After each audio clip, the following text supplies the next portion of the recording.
အားလုံးမင်္ဂလာပါကျွန်တော်ခုတစ်ခါလုပ်ပြမှာကတော့သမင်းပေါင်းတစ်လုံးနဲ့ပြဿနာတက်နေတယ်အဲ့ဒါဘာလဲဆိုတော့သမင်းချက်နေရင်နဲ့သမင်းမတက်ဘဲနဲ့သမင်းမကြက်ဘဲနဲ့ပေါ့နော်ခလုတ်ခဏ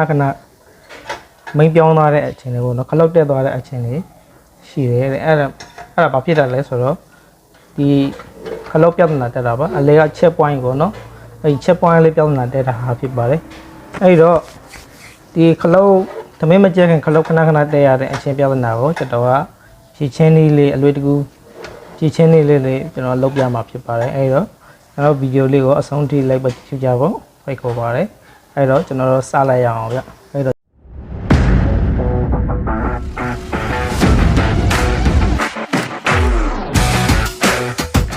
ကျွန်တော်သမင်းပေါင်းကိုပလက်ဖြုတ်လိုက်ပါမယ်ပလက်ဖြုတ်လိုက်ပါမယ်အားပြီးရင်သမင်းပေါင်းကိုဖွင့်ပါမယ်ဒီအောက်ပိုင်းကိုကျွန်တော်တို့စဖွင့်ပါမယ်အဲ့တော့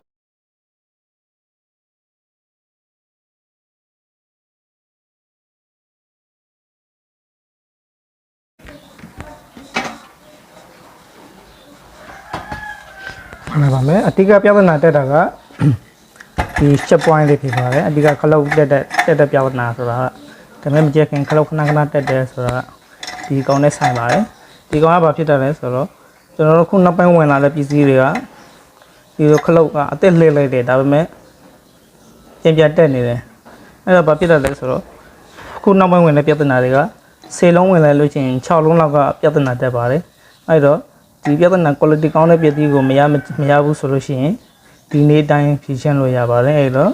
ကျွန်တော်တို့ဒီအလေးကဒီခလုတ်လေးပေါ့နော်ဒီ check point များတော့ပဲတော့ဒီနိုင်ငံမှာပြောတာ check point လို့ဆိုင်တွေမှာအလွယ်တကူမေးပွေလို့ရပါတယ်သမင်းပေါင်းအလေးက check point ဆိုရပါတယ်အဲ့တော့ဒီကောင်ကိုကျွန်တော်လာဖြုတ်ပါမယ်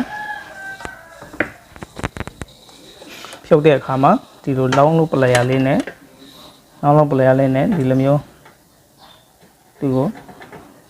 ဒီမှာအားပါတဲ့ဟာကိုဒီလိုကာပေးလိုက်ပါ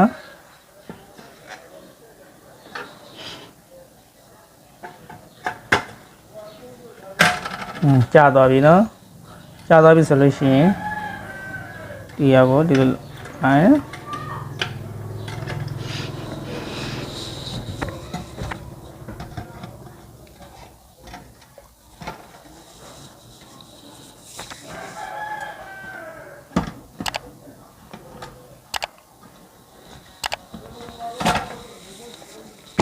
ဒီမှာနော်ဒီကောင်လေးကိုဖိချလိုက်ပါပြီးရင်အောက်ကပြီးတော့ဒီဆွဲဖြုတ်လိုက်ပါမယ်အဲ့တော့ဒီမှာနော်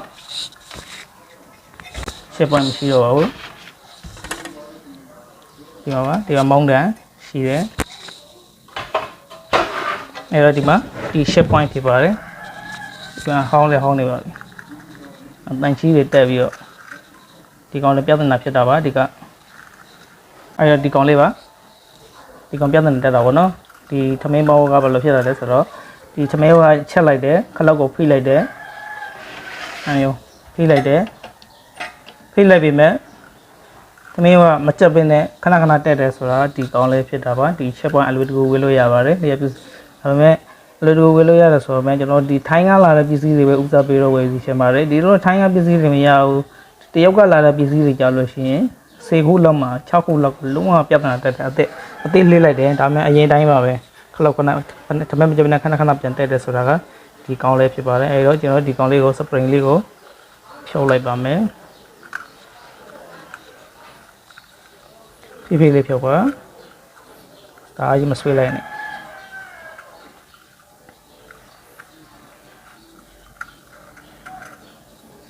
ဒီနော်ဒီသမင်းပေါင်းအထက်မှာကဒီထက်မှာတန်လိုက်ပါပါတယ်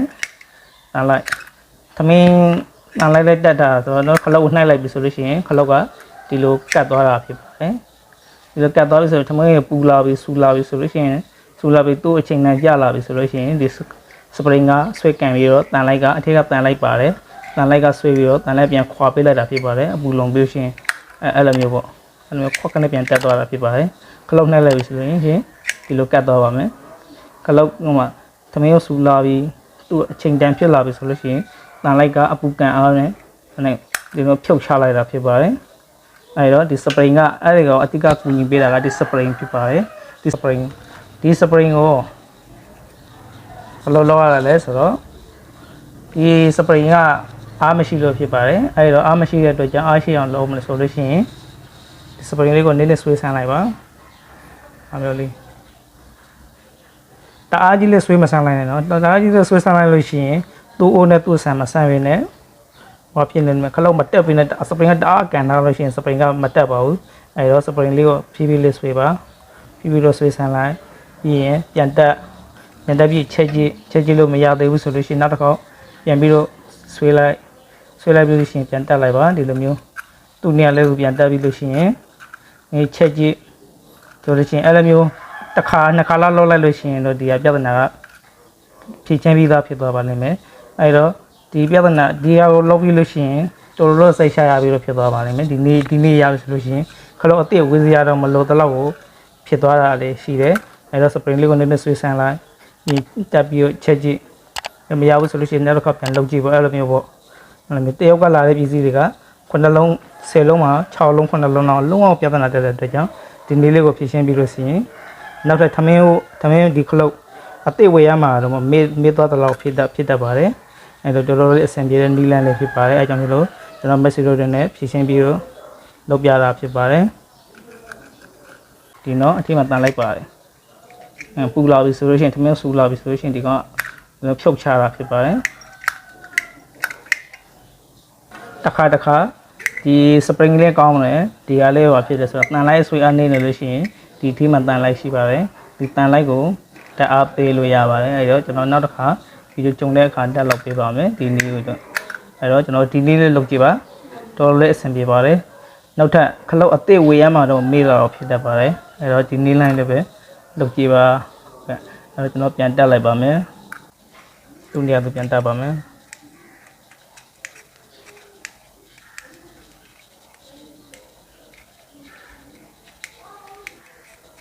နော်ပြန်တက်ပါဆိုလို့ရှိရင်ဒီလိုထည့်ပါ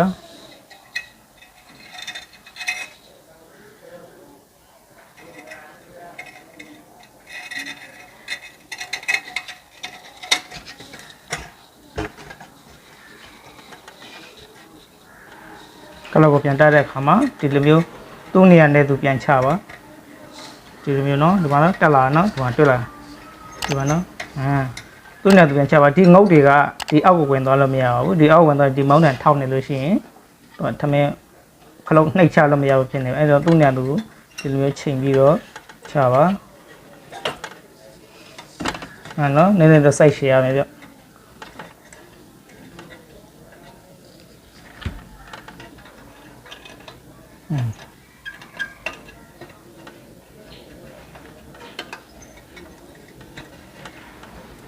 အဲ့တော့နားဒီကောပေါ့နော်ဒီတန်းလိုက်နေရလေးကိုနည်းနည်းကိုပေးဒီပြန်တက်မယ်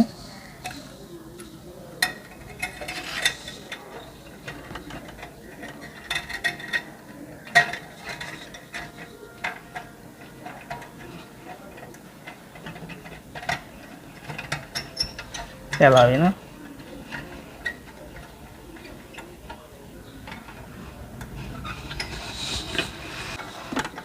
တက်လာတယ်အဲ့ဒါတတိထားနော်သူ့နေရာသူ့နေရာအန်ကတ်လေးချပေးနော်ဒီမောင်းလေးကိုမတက်ရှိရဘယ်လိုမြင်ရနော်ဒီနေရာအဲ့တော့ဒီကောင်လေးရပြီဆိုလို့ရှိရင်လောင်းလုံးပလဲလေးနဲ့ဒီလိုမျိုးသူ့နှစ်ဖားလေးကိုဒီလိုမျိုးပြန်လှန်ပေးလိုက်ပါ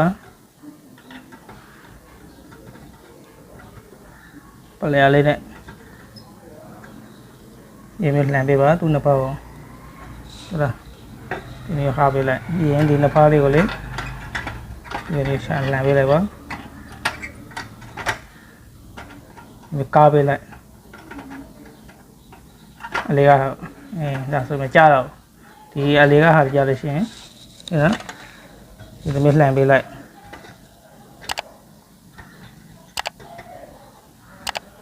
ရပါပြီအဲ့တော့ဒီမှာနော်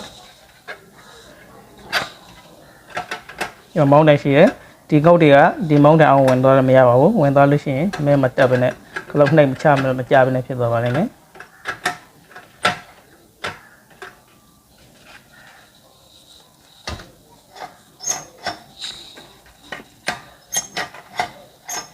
နော်ပြတ်လုံးလိုက်မယ်နော်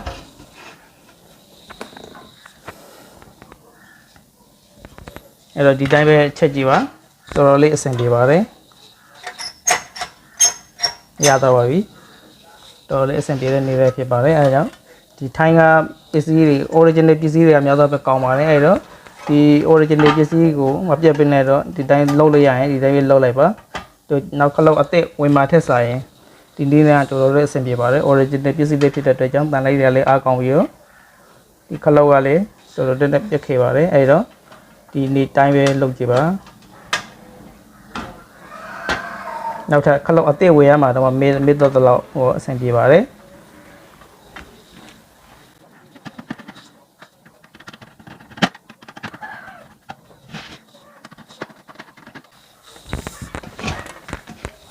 ရပြီနော်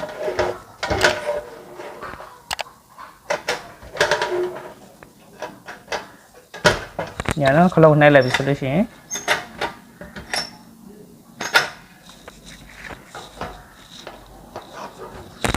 ရပြီခလုတ်ကိုနှိုက်လိုက်ပြီဆိုလို့ရှိရင်ခလုတ်ကဒီလိုတိုင်းလေးမင်းပြောင်းနေပါမယ်မင်းကမပြောင်းတော့ပါဘူးအဲ့တော့အတိုင်းပဲလုပ်ကြည့်ပါ